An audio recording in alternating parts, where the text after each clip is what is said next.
बाबर डोगर साहब, आपने सुना है कि अपने फ़ौजियों के लिए पैसे नहीं, भी हाल ही में खबर आई कि उनकी ट्रेनिंग के दौरान ही कई फ़ौजी मर गए, बेहोश हो गए पठानकोट में।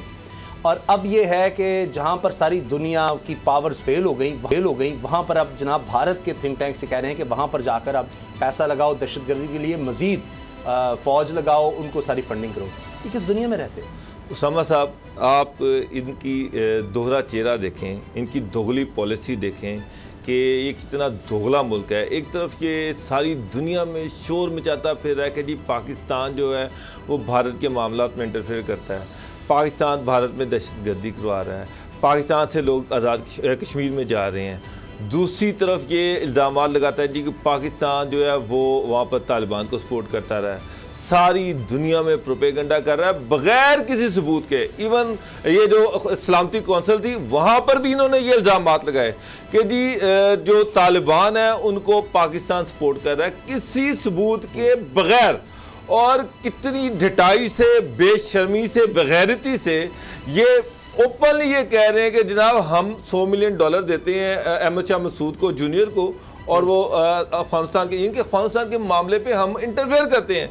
तुम चाचे लगते हो, मामे लगते हो, क्या ताल्लुक है तुम्हारा अफगानिस्तान से? अहमद शाह मसूद खुद करना चाहे तो करे। वो कह रहा है कि मैं तालिबान के साथ डायलॉग करना चाह रहा हूँ, वो डायलॉग कर रहा है, वो ये चाह रहा है कि ये जो गवर्नमेंट इंटरिम बन रही है उसमें उसका हिस्सा मिले, और ये कह रहे हैं कि जनाब उसको पैसे दो, उसको तालिबान पे चढ़ा दो।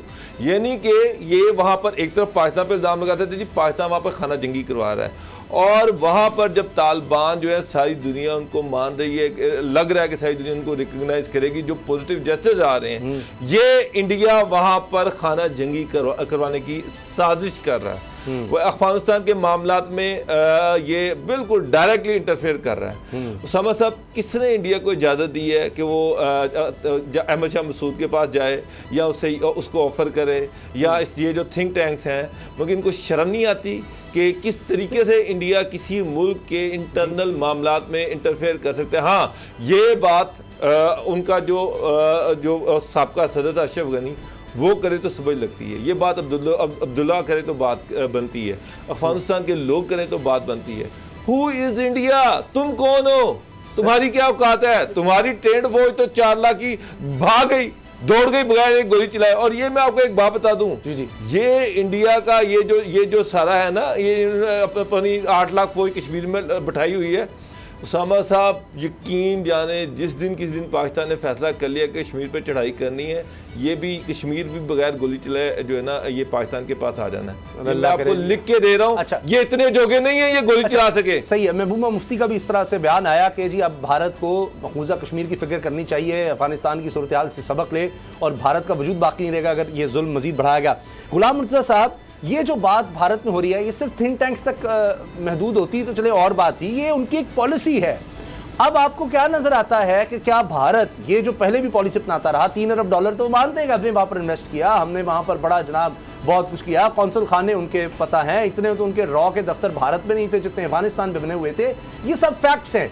तो अब वो समझ रहे हैं कि जी पंजशेर इलाका रह गया है, अहमद मसूद वहां पर है, अब वही जगह है, वो महफूज ठिकाना हो सकता है वहां पर। ये प्रैक्टिकली पॉसिबल होगा इनके लिए, या अब वो दौर खत्म हो गया क्योंकि अब अमेरिका भी जा रहा है, अब बाकी ताकतें भी जा रही हैं, अब ये इतना आसान नहीं होगा भारत के लिए? ये एक दीवाने का ख्वाब है जो भारत और भारत के थिंक टैंक्स और उनके पॉलिसी मेकर्स देख रहे हैं, जो कभी इंशाल्लाह पूरा नहीं होगा। आप ये बात जहन में रखें कि भारत का वैसे भी वहाँ स्टेक कोई नहीं था, ना इन्होंने कोई कुर्बानी दी थी अफ़गानिस्तान में, ना इन्होंने कोई वहाँ रिकन्स्ट्रक्शन में रोल प्ले किया था, ना उससे पहले सोवियत यूनियन के हवाले से कभी कोई रोल प्ले हुआ था। ये तो हामिद करज़ई और अशरफ गनी की हुकूमत के दौरान इन्होंने अपने वहाँ पे स्लीपर सेल मूव किए, वहाँ पे इन्होंने अपना नेटवर्क कायम किया, और उनका नेटवर्क कायम करने का मकसद सिर्फ एक ही था कि अफ़गानिस्तान में बैठकर बलूचिस्तान में इंसर्जेंसी जो है वो करवाई जाए, और पाकिस्तान के मुख्तलिफ़ इलाकों में दहशतगर्द, क्योंकि पोरस बॉर्डर था और इस बॉर्डर के ऊपर मुख्तलिफ़ जगहों से लोग दाखिल हो सकते थे क्योंकि उस वक्त फेंस नहीं लगी थी, तो हम दहशतगर्दी पाकिस्तान में करवा दें, ये इनका टोटल मतवा नज़र था। और आज जितने भी मुहिब वतन पाकिस्तानी हैं, उसामा गाजी साहब, ये सिर्फ़ और सिर्फ किस बात की खुशी मना रहे हैं इनको एक खुशी है सबसे बड़ी कि भारत यहाँ से निकल गया, भारत को भागना पड़ा। भारत अपने अब जो उनके सफारतकार थे वो रातों रात उन्होंने वहाँ से मूव किए। लोगों को ये खुशी है तालिबान के वहाँ आने की कि वहाँ से इंडिया भाग गया है। पाकिस्तानियों को ये खुशी है, ये इस चीज़ को वो पोर्ट्रे कर रहे हैं। कभी कोई और नाम दे देते हैं, कभी तालिबान की हिमायत का नाम दे देते हैं, कभी कोई नाम दे देते हैं। तालिबान एक नज़रिए का नाम है और वो नज़रिया हिंदुत्व के साथ नहीं मिलता। तालिबान और हिंदुत्व के नज़रिए का जो दोनों नज़रिए हैं वो एक दूसरे की ज़िद हैं।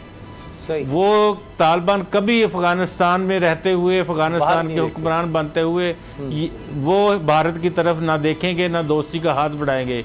आज आपने गुलबदीन हिकमत यार साहब की जो है वो इंटरव्यू भी सुना होगा। जी जी जी। उन्होंने बार बार ये बात की है कि कश्मीर के हवाले से जो वहाँ पे जंग जारी है वो हमारी सरजमीन के ऊपर ना लड़ी जाए, हमारे हवाले से बात करने से पहले सोचा जाए। तो ये सारी चीज़ें वो वहाँ की लीडरशिप उनको क्लियर कर रही है भारत को। ये वो आपने कभी सुना होगा कि दो बड़ों की लड़ाई में एक बच्चा मार खा के रोता हुआ आ जाता है, तो भारत की अभी पोजीशन ये हुई है कि वो वहाँ से रोता हुआ भागा है, कपड़े भी छोड़ गया अपने।